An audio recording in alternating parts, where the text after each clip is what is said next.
Here are the fantasy tropes and writing tips you need to learn how to write the Cold Blade archetype the right way and create a story that sends chills through your reader.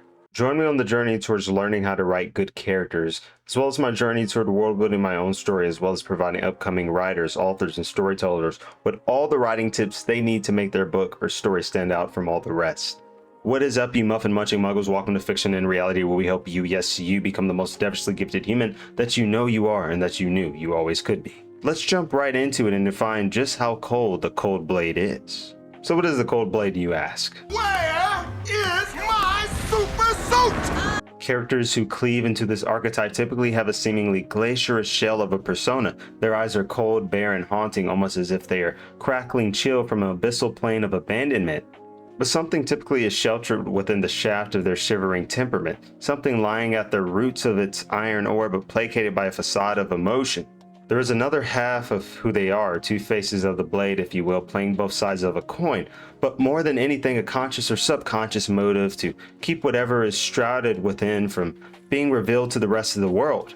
They live within this dramatis persona, tethered by frosts and outbursts, rooted by long but not forgotten trauma, and with their shelled constellation of bristling emotions pluming every hour of every day, turn their ire and wrath to the world. There is an effort to conceal what lies within because of fear or fright of others invoking inquiry into who they really are, and in the process causing them to have to relive whatever casted them in the shell of this glaciered iron within the first place. It is not cowardice that drives their concealment, it is preservation of the fragment that remains unshattered. For the Cold Blade does not fear pain, no, they remember it, etched into marrow, folded into steel. What they dread is the unraveling and soft disarmament of understanding. To be seen is to risk the blade dulling, rusting in the warmth of another's knowing gaze. But we all know there's nothing like an old war or chain of massacres to turn us into nothing more than a cold, calculated husk of flesh. This is Sparta! Oh, to be warped by war. Exposure to violence can lead to moral collapse.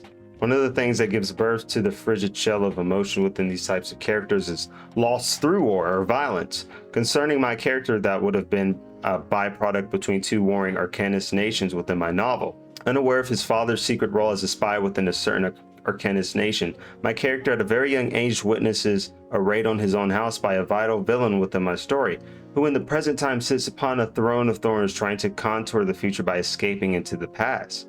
Watching the deaths of your loved one is sort of this roadway toward moral collapse and a pipeline to the numbing of empathy and a blind scope of justice and virtue for living beings. When something is taken from you, the lens comes out of focus and defines a new reality that the characters must face. We can of course take Thorfinn, for example, from Vinland Saga, that double dagger wielding, hungry-eyed toddler. Thorfinn had to bear witness the death of his father Thor, spread purely out of what seemed to have been Floki's jealousy for Thor's warrior prowess, and simply because he chose to live a life of peace rather than rejoin the Jomsking Vikings and up their win-loss ratio. Thorfinn becomes consumed by rage and wrath and adopts somewhat of a coldness for the value of life, cleaning up a quick 11 kill streak without even batting or blinking an eye, all for the promise of being able to wake up another day to take revenge on Askeladd. Yet while these are unmistakably the elements of what they would deem as a true warrior, it's undeniable that his true self is cloaked within the aura of this blade and is ensnared in limbo within this never-ending cycle of hatred and rage.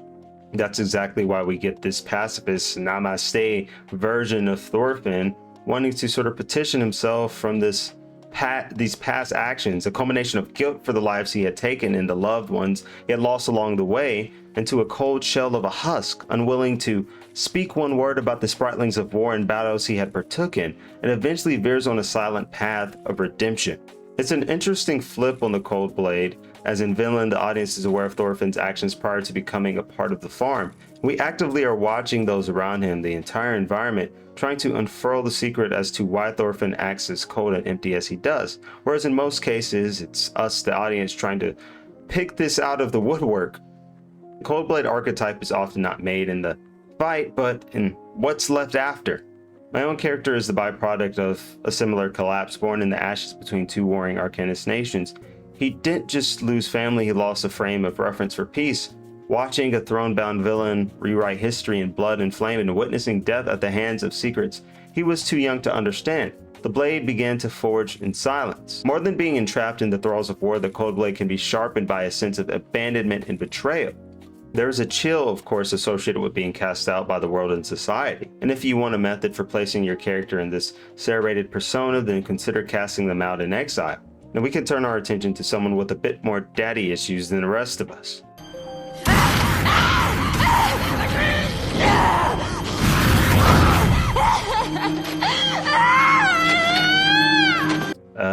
Not her. Zuko from Avatar: The Last Airbender was banished by his father, scarred and disgraced, simply for speaking out of turn in the Fire Lord's war room. And is it me, or does Azula look a little too happy here? Maybe she's smiling because she wants you to leave a like. If you've enjoyed the video so far up to this point, leave a like and show some love. The feeling of exile and abandonment begets betrayal, which spindles its own threads of bristling animosity and searing rage. The audience follows Zuko hunting down the Avatar for episode after episode, wondering why he would have so much hate and rage for Aang, and what his prerogative was for wanting to capture him. What appeared to be a mask of seething before the circumstances revolving around his banishment are revealed. Remember, there's a cascade of emotion that they wear as a shield, and for your character that may mean masking layers upon layers to veil their true self. Understand that there is a reason why people do the things that they do and act the way that they act. Ferreting out that reason gives you a key to your character's actions. As with Zuko and the character in my novel, isolation is just one of those many reasons. Being forced to trek a path with only the chaste thoughts of who you are and who you once were, in a continuous clash for permanence and authority. The character from my novel is often numb, where tears should be stinging his eyes, and is one of the few characters in the group to speak without thinking of how it will affect others around him. He's a raw sort of form of the truth, but a truth that's visceral, extreme, and sharp to the touch. His path of isolation was having to walk the streets of Hydra after his parents were murdered in cold blood by arcanists from one of the great nations, tasked with eliminating Zenobian spies in Hydra who were revealing their position.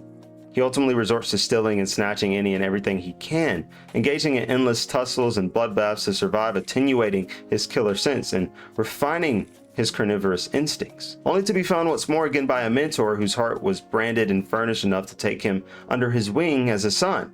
Yet that brief moment of savory enduring as an adopted guppy was also sheathed away from him, hurling him into the streets of Hydra once more to forge his own barren path with only the flakes of icicles glaciering in his cold dead eyes, and the voice of the dead whispering in his ears with each and every step he took. These characters speak without a filter because the world has never filtered its cruelty from them. Their rage is unrefined, their grief unapologetic, and their silence not emptiness but a storm frozen over. So when crafting your own cold blade, don't just cast them out, keep them out. Make the moments of peace fleeting. Let the memory of warmth haunt them more than a nightmare. Because in the absence of love and the abundance of betrayal, the coldest blades are not forged by hatred, but by what they've lost again and again. The cold blade may be born or bred or come crackling even colder due to experiencing a loss without closure. That is, a death that shatters meaning and traps them in a state of simply existing. We could use Kratos from God of War as an example. But wait. Kratos mourns his wife Faye while hiding his emotions from Atreus. He lost his previous family, now Faye is gone without him ever truly fully healing. He's a walking glacier of grief, restraining fury and heartbreak with every word. Kratos, we see, struggles with opening his heart to the rest of the world. His coldness is a shield forged from guilt and grief. He walks like a glacier, slow and unmoving, but beneath every step is a fault line of fury and heartbreak threatening to crack. Every word he utters is measured, some out of fear that if he lets too much emotion slip, he might fracture entirely. Because for Kratos, restraint is survival and silence is mourning. For my own character, that moment was him witnessing the death of his parents at the hands of the Arcanists. That character, just like Thorfinn, is driven by a bristling rage and sees the world in smatters and blotches of red and black and nothing else. Yet his cold and unafraid truths split through the hairs of my virtuous protagonist. The lack of closure is due to the fact that the one who murdered his parents is still walking the earth unbound, and while standing over the corpses of his parents, told him to seek him out when he was strong enough to fight, offering him a chance at revenge that drives him mad like a dog. Loss can cast a film over your character's eyes and shield their hearts in frost. It distorts the world, turning color to shadow, meaning to vengeance. My character, just like Kratos, like Thorfinn, doesn't just carry grief, he is driven by it. The killer still walks free unpunished, and in the absence of justice, a new kind of purpose is born. Rage that's sharpened into resolve.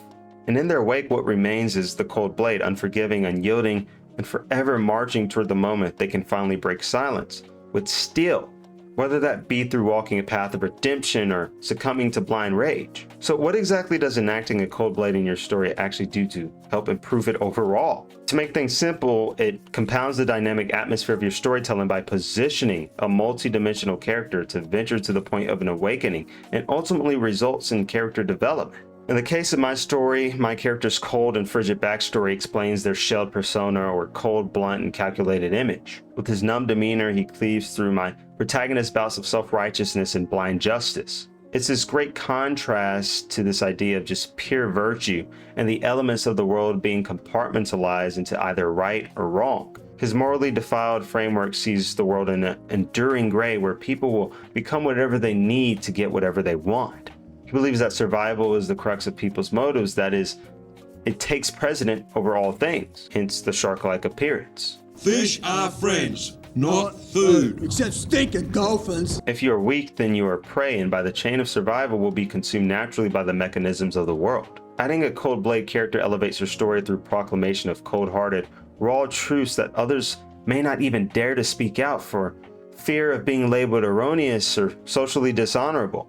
The beauty about the cold blade is that they don't care about these labels. The world has already, by whatever mechanisms, pecked and chiseled at them like hens, and so their greatest loyalty is to their truths and perceived destiny rather than sort of gut-warbling self-righteousness. A truth that can't be hidden, surely sleek in the pockets of their blade, waiting to be drawn. The cold blade doesn't exist to fit within the world, they exist to challenge it, to question the illusions of moral clarity, to disrupt comfort with uncomfortable truths, and to expose the hollow core of ideals dressed up as justice. When you carve this archetype into your narrative, you're not just adding edge, you're injecting a mirror made of ice held up to every other character, especially your protagonist. And when that blade finally draws, be it in words or in steel, it cuts through not just enemies, but the very philosophy of your story.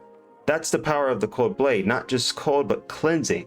More than how your cold blade affects the world externally, if you're looking to add character depth and development, you'll want to gauge what's occurring intrinsically as well. Vengeance versus redemption. Your character might burn with the need to make someone pay, but along the way, glimpses of mercy, empathy, and reflection start to chip at the blade.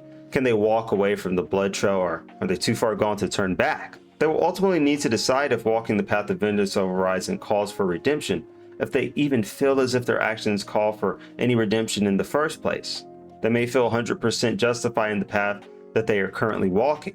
Isolation versus intimacy. Characters who conform to the cold blade archetype build walls to protect themselves, but somewhere between or beneath the frost, they crave connection. The very closeness they fear might be the one thing that could save them or destroy what's left. They often battle with crackling their own shell of isolation, as some elude forming tight bonds since the bonds of their past were broken and shattered by some crescendo of unnamed trauma. Truth versus persona. Your character may have crafted a hardened identity, a blade-like facade, but the truth beneath still breathes. Are they the weapon the world shaped, or the person they used to be before it fell apart? That question haunts them with every choice they make. The persona protects them, sharpens them, but it also buries what little remains of their original self. And sometimes it's not the enemies around them they fear, it's the reflection of who they become. If you took something from this video, I want you to take a moment to crack that subscribe button below and like the video. Like the video, it pushes these videos out so that others can take key tokens that you gained, so do your fellow comrades a favor. Also, I wanted to thank you all for 400 subscribers. 400 subscribers, how great is that? As I said in the last video, the direction of progress is forward and it's only up from here. Writers, world builders, and storytellers aiming to perfect writing techniques and enhance their storytelling and world building are all welcome. And with that, remember, if ever you're lost in a forest, where strip your mind for fantasy and look to the window of the world, and there your mind will run free.